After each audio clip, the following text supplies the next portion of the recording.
கௌதம் கம்பீர் தான் வந்து பாத்தீங்கன்னா பிரஸ் கான்ஃபரன்ஸ் வந்து அட்ரஸ் பண்ணாரு. ஸோ ரொம்ப பாசிட்டிவா பேசினாரு. எந்த ஒரு கோச்சுமே வந்து பாத்தீங்கன்னா தான் டீமை பத்தியோ பிளேயர்ஸை பத்தியோ தப்பா பேச போறது இல்ல பிரஸ் கான்ஃபரன்ஸ்ல அண்ட் விட்டும் கொடுக்க போறது இல்லை. அது எல்லாமே எனக்கு புரிஞ்சுது. ஸோ ஓவரால் கம்பீரோட ஸ்பீச்சை கேட்கும் போது எனக்கே வந்து செம பாசிட்டிவா இருந்தது. அது எல்லாமே ஓகே.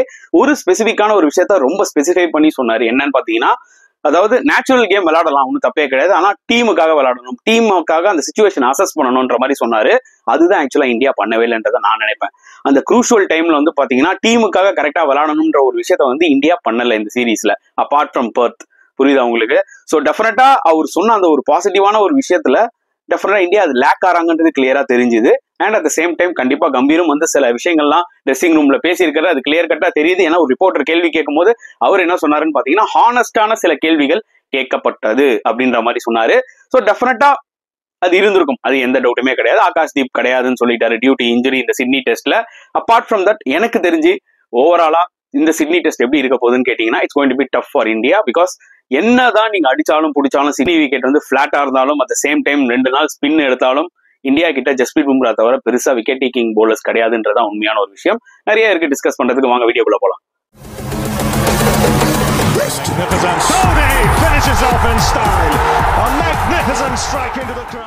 வணக்கம் நண்பர்களே, welcome to my channel CCF, உங்கள் cricket with mister cocktail furious. So இப்போ நம்ம டிஸ்கஸ் பண்ண போற topic Australia versus India Border Gavaskar டிராஃபியோட 5th டெஸ்ட் மேட்சோட ப்ரிவியூ தான் இப்போ நம்ம டிஸ்கஸ் பண்ண போறோம். ஸோ 5th டெஸ்ட் மேட்ச் சிட்னில நடக்க போகுது. ஸோ ஆல்ரெடி ஆஸ்திரேலியா வந்து பாத்தீங்கன்னா 2-1 சொல்லி இந்த சீரீஸை லீட் பண்றாங்க. ஸோ சிட்னி டெஸ்ட் வந்து பாத்தீங்கன்னா இன்கேஸ் டிரா ஆச்சுன்னா இல்ல ஆஸ்திரேலியா வின் பண்ணா இந்த சீரீஸும் வின் பண்ணிடுவாங்க, BGT டிராஃபியும் வின் பண்ணிடுவாங்க ஆஃப்டர் லாங் டைம். நல்லா ஞாபகம் வச்சுக்கோங்க, கடைசியா அவங்க வந்து பாத்தீங்கன்னா BGT வின் பண்ணது வெரி வெரி லாங் பேக். நீங்க வந்து 2011-12 தான் எடுத்துக்கணும். ஸோ ஆல்மோஸ்ட் 12 years ஆச்சு அவங்க BGT வின் பண்ணி. So definitely they will be eager to go and perform in Sydney. அதுல எந்த டவுட்டுமே கிடையாது. இந்தியா பொறுத்த வரைக்கும் பாத்தீங்கன்னா கண்டிப்பா வின் பண்ணி ஆனுன்ற ஒரு தருணத்துல இருக்காங்க. ஏன்னா வின் பண்ணா மட்டும்தான் சீரீஸ் 2-2 லெவல் ஆகும். பிளஸ் இந்தியானால அந்த பார்டர் கவாஸ்கர் டிராஃபியை ஹோல்ட் பண்ண முடியும். அதுக்கு ரீசன் என்னன்னா last time winners India. So அதனால பிரஷர் வந்து அதிகமா இந்தியா மேலதான் இருக்கு. ஏன்னா ஆஸ்திரேலியா வந்து ஈவன் டிரா ஆனா கூட அவங்களுக்கு அது பிரச்சனை கிடையாது, அவங்க சீரீஸை வின் பண்ணிடுவாங்க. ஸோ அந்த ஒரு மிகப்பெரிய அட்வான்டேஜ் ஆஸ்திரேலியா இந்த டெஸ்ட்டுக்குள்ள போகும்போதே இருக்கு, அதுல எந்த டவுட்டுமே கிடையாது. ஸோ ஓவராலா நம்ம வந்து பாத்தீங்கன்னா சிட்னி விக்கெட் எப்படி இருக்க போகுதுன்றத முதல்ல டிஸ்கஸ் பண்ணுவோம். ஸோ சிட்னி விக்கெட் ஜென்ரலாவே ட்ரெடிஷனலி ஸ்பின்னர்ஸ்க்கு அசிஸ்ட் ஆகும், மெயினா 4th day 5th day. புரியுதா உங்களுக்கு? அண்ட் ஃபர்ஸ்ட் 3 days நல்ல ஒரு பேட்டிங் விக்கெட்டா இருக்கும் Sydney. Compare to all Australian grounds Sydney will be a better batting wicket always. எந்த ஒரு சப்கான்டினென்ட் டீமா இருந்தாலும் பாத்தீங்கன்னா சிட்னிக்கு போயிட்டு அது வந்து ரெட் பால் கிரிக்கெட்டா இருக்கட்டும் இல்ல ஒயிட் பால் கிரிக்கெட்டா இருக்கட்டும், ரெண்டுமே வந்து பாத்தீங்கன்னா செம்மையா என்ஜாய் பண்ணிருக்காங்க பேட்ஸ்மேன் எல்லாம் விளையாடி. ஸோ அதை தான் நான் இந்த வாட்டியும் எக்ஸ்பெக்ட் பண்றேன். என்னதான் நீங்க ஸ்பைஸ் ஆட் பண்ணாலுமே விக்கெட்ல நேச்சுரலா வந்து சிட்னி விக்கெட் வந்து பாத்தீங்கன்னா கொஞ்சம் பெட்டர் ஃபார் பேட்டிங்கா தான் இருக்கும். அண்ட் போக போக பால் திரும்பும். ஸோ அப்படி சொல்லும் போதே வந்து நிறைய பேர் இது ரொம்ப பாசிட்டிவா இருக்கு இந்தியாவுக்கு அப்படின்னு சொல்லுவீங்க. கண்டிஷன்ஸ் நம்மளுக்கு ஃபேவர் ஆனா கூட டெஃபினட்டா இந்தியா வந்து பாத்தீங்கன்னா பும்ராவை தவிர வேற எந்த ஒரு போலருமே விக்கெட் டேக்கிங் எடுக்கிற எபிலிட்டி இல்லாத மாதிரி தான் தெரியுது இந்த சீரீஸ்ல. புரியுதா? ஸோ பும்ரா ஒரு ஆளை நம்பி தான் இருக்காங்க. அதை பத்தி நம்ம டீடைலா டிஸ்கஸ் பண்ணலாம். ஸோ விக்கெட் இப்படிதான் இருக்கும். என்ன பொறுத்த வரைக்கும் டாஸ் வின் பண்ணா பேட்டிங் ஆடணும், நோ டவுட். ஓப்பனா ஒரு விஷயம் சொல்றேன், எந்த ஒரு பர்டிகுலர் டெஸ்ட் மேட்ச்ல இந்தியா டாஸ் வின் பண்ணி பேட்டிங் எடுத்தாங்கன்னா கண்டிப்பா உங்களுக்கு ஒரு சின்ன சான்ஸ் இருக்கு வின் பண்ணணும் அப்படின்னு ஒரு நினைச்சா. ஆனா டாஸை மட்டும் தோத்துட்டாங்கன்னா டெஃபினட்டா இந்த ஒரு பர்டிகுலர் மேட்சை அப்படியே பேக்கெட் பண்ணிட வேண்டியதா ஆஸ்திரேலியாவுக்கு. பிகாஸ் நான் திருப்பியும் சொல்ல வரேன், என்ன ப்ரோ இவ்வளவு ஏர்லியரா நீங்க சொல்றீங்கன்னு கேட்பீங்க. இந்தியாவோட கரண்ட் ஃபார்ம் அண்ட் இந்தியாவோட போலிங் டிபார்ட்மெண்ட்டையும் வச்சு இந்தியாவோட பேட்டிங் டிபார்ட்மெண்ட்டையும் வச்சுதான் நான் வந்து அனலைஸ் பண்ணி சொல்றேன். டாஸ் இன்கேஸ் இந்தியா தோத்துட்டு ஆஸ்திரேலியா ஃபர்ஸ்ட் பேட்டிங் எடுத்தாங்கன்னா இந்த மேட்ச் இந்தியாவுக்கு வந்து பாத்தீங்கன்னா கதம் ததம் தான் நான் சொல்லுவேன் கண்டிப்பா.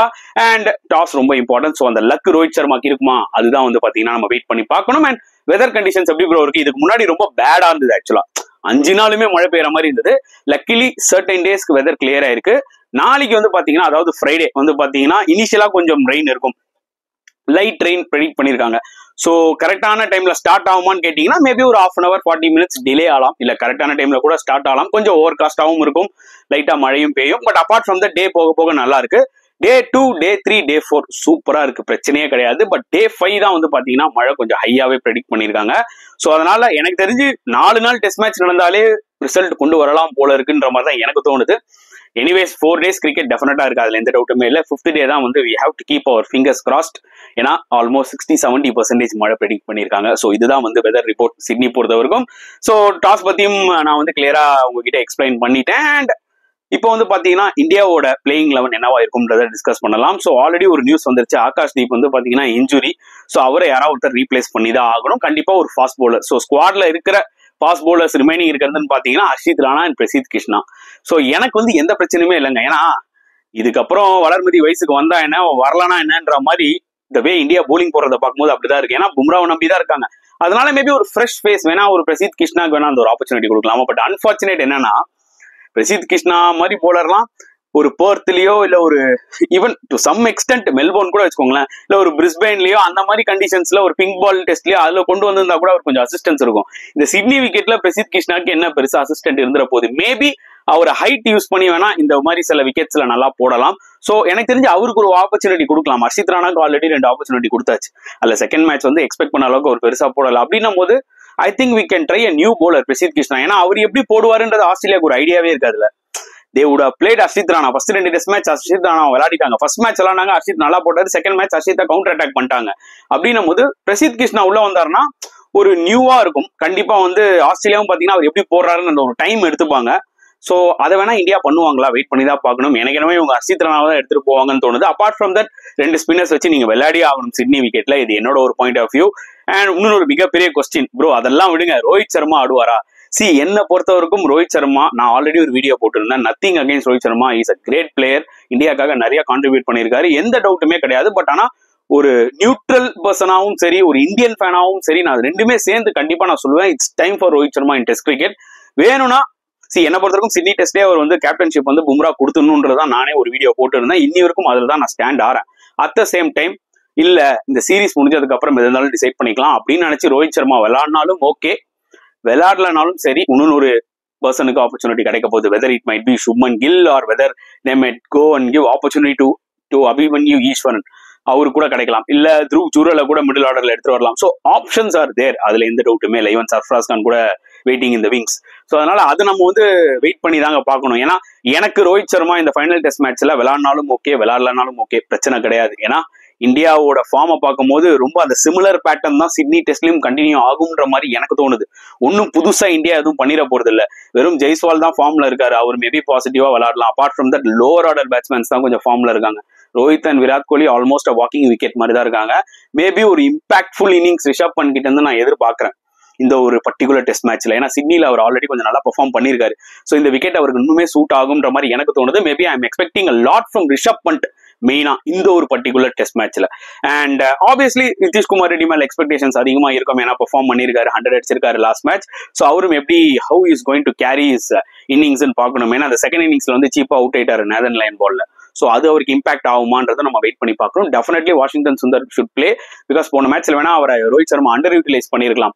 பட் இந்த சிட்னி விக்கெட்ல he will be really useful. Even new பால்ல கூட போடுறதுக்கு பெட்டரா இருக்கும். நியூ பால்லனா வந்து 3வது ஓவர் 4வது ஓவர் போடணும்னு சொல்ல வரல. ஆஃப்டர் தட் ஃபர்ஸ்ட் ஸ்பெல் 14-15 ஓவர்ஸ்க்கு அப்புறம் கூட நடுவில் ஒரு 2-3 ஓவர் நீங்க நியூ பால்ல வாஷிங்டன் சுந்தரை ட்ரை பண்ணலாம் இந்த மாதிரி ஒரு சிட்னி விக்கெட்ல. இது வந்து என்னோட ஒரு பாயிண்ட் ஆஃப் எந்த டவுட்டுமே இல்லை. Jaddu also will be key. நான் வந்து பேட்டிங் வைஸ்ல ரிஷப் பண்ணிட்ட பாக்குறேன், போலிங் வைஸ்ல பும்ரா ஆப்வியஸ்லி, அதுல எந்த டவுட்டுமே இல்லை. சிட்டி ரோபோட், அதுல எந்த ப்ராப்ளமே இல்லை. அப்பார்ட் ஃப்ரம் தட் நான் வந்து ஜடேஜா கிட்ட அதிகமா எக்ஸ்பெக்ட் பண்றேன் இந்த ஒரு சிட்னி விக்கெட்ல. So my key players will be Rishabh Pant, Jadeja as well as Jasprit Bumrah. ஏன்னா ஜெய்ஸ்வாலும் ரன் அடிப்பாருன்ற நம்பிக்கை இருக்கு. ஆனா ஜெய்ஸ்வால் ரன் அடிச்சாலும் சரி, ரிஷப் பண்ட் ஹேஸ் டு ஸ்கோர்ன்றது என்னோட ஒரு பாயிண்ட் ஆஃப் வியூ. சோ பொறுத்து வந்து பார்க்கலாம் என்ன பண்ண போறாங்க. ஆஸ்திரேலியா பொறுத்த வரைக்கும் பாத்தீங்கன்னா அவங்க ஆல்ரெடி ஒரு விஷயத்தை அனௌன்ஸ் பண்ணிட்டாங்க. என்னன்னா மிச்சல் மார்ஷை டிராப் பண்ணிட்டு வெப்ஸ்டர் உள்ள வராரு. So is a very good டேலண்டடான ஒரு ஆல்ரவுண்டர்.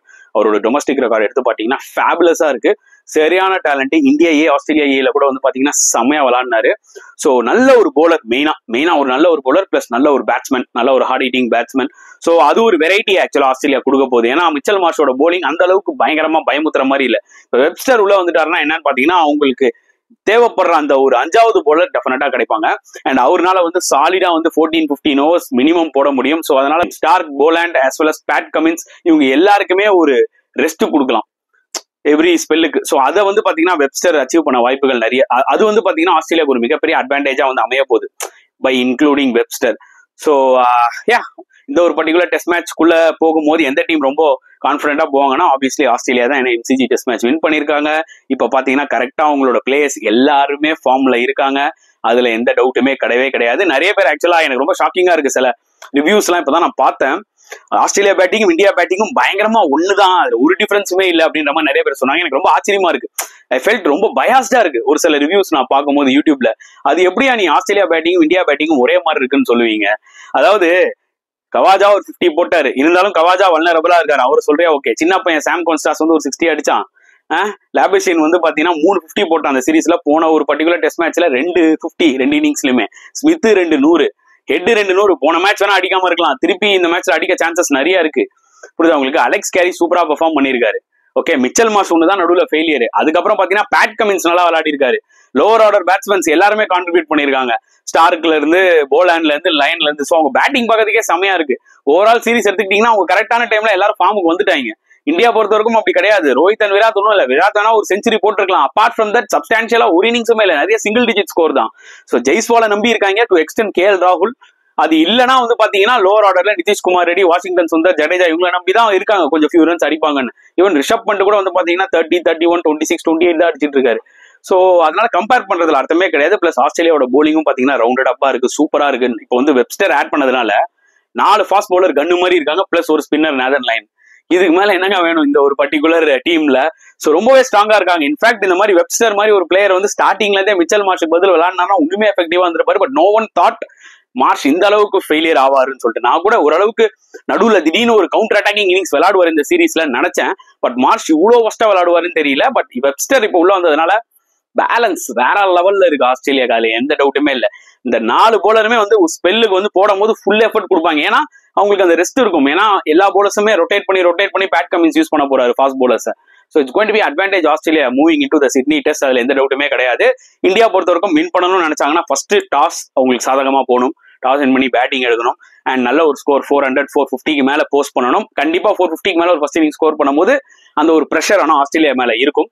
ஸோ இந்த மாதிரி ஒரு 450 ரன் ஸ்கோர் பண்ணீங்கன்னா தான் கண்டிப்பா ஆஸ்திரேலியாவும் ப்ரெஷர் ஆவாங்க. அதுக்கப்புறம் தான் இந்தியாவுக்கு வாய்ப்புகள் இருக்கு வின் பண்ண இந்த டெஸ்ட். இதெல்லாம் நடக்குமா? வெயிட் பண்ணி பார்ப்போம். ஸோ உங்களோட கருத்து என்ன? இந்தியா வின் பண்ணுமா இல்ல ஆஸ்திரேலியா வின் பண்ணுமா? உங்களோட ஃபீல், உங்களோட கட் ஃபீல் எல்லாமே கமெண்ட் செக்ஷன்ல போட்டுருங்க. இந்த வீடியோ பிடிச்சிருந்தா லைக் பண்ணுங்க, ஷேர் பண்ணுங்க, முடிஞ்சா சப்ஸ்கிரைப் பண்ணுங்க. ஸோ நெக்ஸ்ட் வீடியோல பார்க்கலாம் ஃப்ரெண்ட்ஸ். அன்டில் தென் பாய்.